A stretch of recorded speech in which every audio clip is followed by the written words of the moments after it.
Bharatiya Janata party के राष्ट्रीय अध्यक्ष जेपी नड्डा से लोक जनशक्ति पार्टी रामविलास के अध्यक्ष चिराग पासवान से सीटों पर फाइनल बातचीत के बाद नवादा संसदीय सीट की तस्वीर भी अब साफ हो गई लगती है।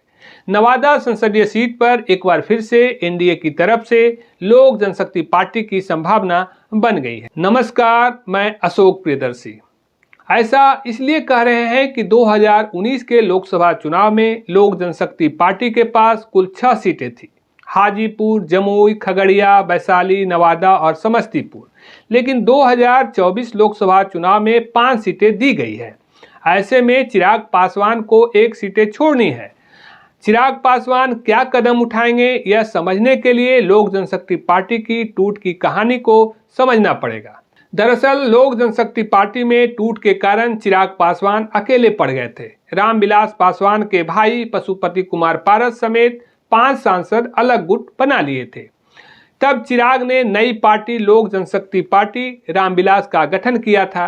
लेकिन जब 2024 चुनाव का मौका आया, इसके पहले से चिराग पासवान अपनी पुरानी सीटों की मांग को लेकर अड़े थे।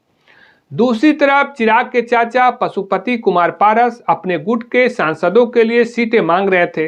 लेकिन बीजेपी के नेताओं और चिराग पासवान से हुए समझौते के मुताबिक चिराग पासवान को 5 सीटें मिलने की बात कही गई है। 1 सीट छोड़ने की बात कही गई है, जबकि पशुपति पारस गुट को 1 भी सीट नहीं दिए जाने की बात कही गई है।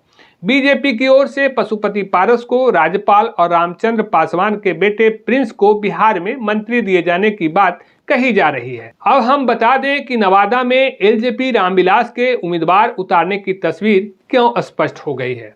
वह इसलिए कि पिछले लोकसभा में मिले 6 सीटों में से 1 सीट चिराग पासवान को छोड़नी है। ऐसे में जमुई सीट छोड़ना चिराग पासवान के लिए थोड़ा आसान है। ऐसा इसलिए कि चिराग पासवान खुद हाजीपुर से चुनाव लड़ने की घोषणा करते रहे हैं। ऐसे में वह जमुई छोड़ना चाहेंगे। दूसरी बात कि जमुई के लिए चिराग पासवान के पास बहुत सशक्त उम्मीदवार भी नहीं दिख रहे हैं। यह सुरक्षित सीट है।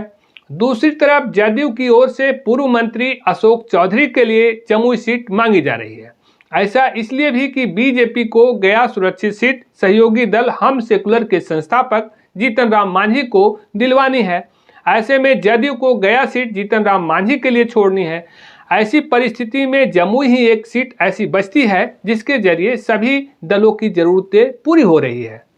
दूसरी तरफ चिराग पासवान नवादा सीट इसलिए नहीं छोड़ना चाहेंगे क्योंकि उन्हें आशंका रहेगी कि बीजेपी कहीं उनके दल विरोधी रहे पूर्व सांसद सूरजभान सिंह के भाई निवर्तमान सांसद चंदन सिंह को ना दे दे। ऐसे में प्रतिद्वंदी को सबक सिखाने और उसे सियासी मात देने के लिए नवादा सीट नहीं छोड़ना चाहेंगे। ऐसा कहा जाता है कि चिराग पासवान की पुरानी पार्टी को तोड़ने में उनके चाचा पशुपति पारस और सूरजभान सिंह बराबर के भागीदार रहे हैं। ऐसे में दल विरोधियों को सबक सिखाने के लिए नवादा सीट नहीं छोड़ना चाहेंगे। अब हम बताना चाहेंगे कि नवादा लोकसभा क्षेत्र से लोजपा रामविलास के लिए कौन दावेदार प्रमुख है। ऐसे तो कई नाम हैं जो लोजपा रामविलास के उम्मीदवार के तौर पर लिए जा रहे हैं। इनमें लोजपा रामविलास के राष्ट्रीय उपाध्यक्ष और पूर्व सांसद अरुण कुमार, राष्ट्रीय प्रवक्ता धीरेन्द्र कुमार मुन्ना, लोजपा रामविलास के नवादा जिला प्रभारी इंजीनियर रमेश सिंह समेत कई नाम प्रमुखता से लिए जाते रहे हैं।